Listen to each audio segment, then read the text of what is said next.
Hey fellas, how you doing? It's Kirk Herbstreit from ESPN's College Game Day. Just wanted to take a second to just kind of give you an outside perspective of this new rule. And I know it's crazy, and I'm not saying we all agree with it, but it's reality in today's game of college football. This rule really started in the NFL.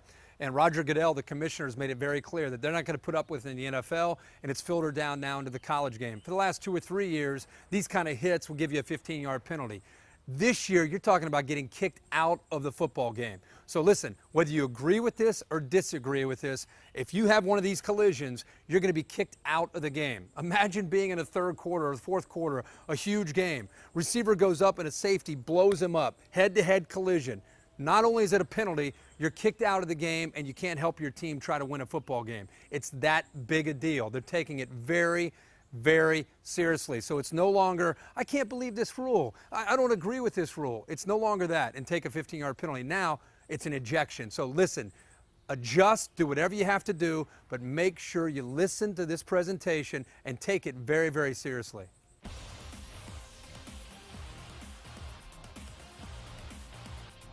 Here is a series of 7 plays where there is a foul for targeting and initiating contact to the head or neck area of a defenseless player. In every play, we can see one or more elements of targeting, which means not trying to make a good football play, but apparently trying to inflict injury. Note that in each case, the player committing the foul either launches himself or he crouches and thrusts himself upward to attack the defenseless opponent in the head or the neck area. All these are situations where he could have made a great play by hitting lower and not deliberately going for the head or neck. In 2013, each one of these will result in a 15-yard penalty, plus the player will be ejected from the game. If the foul is in the first half, the player is ejected for the rest of that game. If the foul is in the second half, he's out for the rest of that game, plus the first half of the next game.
Play number 8 is a foul for targeting and initiating contact with the crown of the helmet.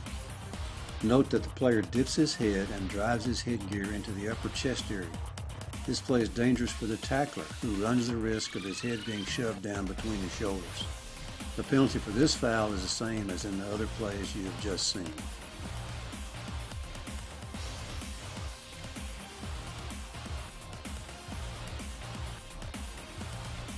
Here are 2 more plays that show targeting and initiating contact to the head or neck area of a defenseless opponent. These are very similar to the ones we saw earlier, and they demonstrate the elements of targeting. The player could avoid the 15-yard penalty and being ejected from the game by lowering his strike zone and not attacking by hitting high.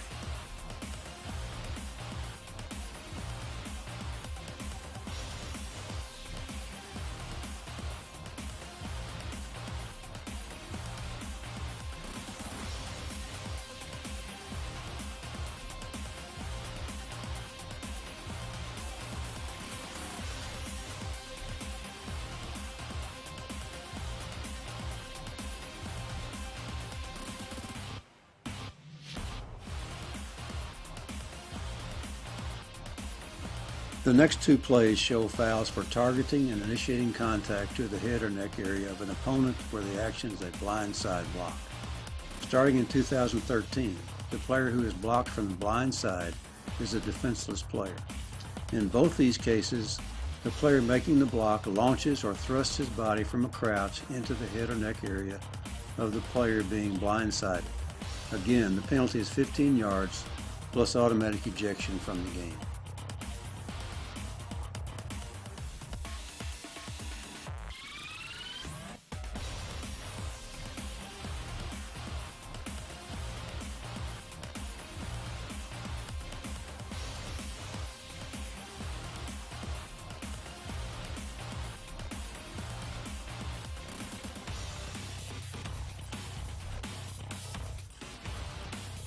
These last two plays illustrate how it is possible to legally hit a defenseless opponent.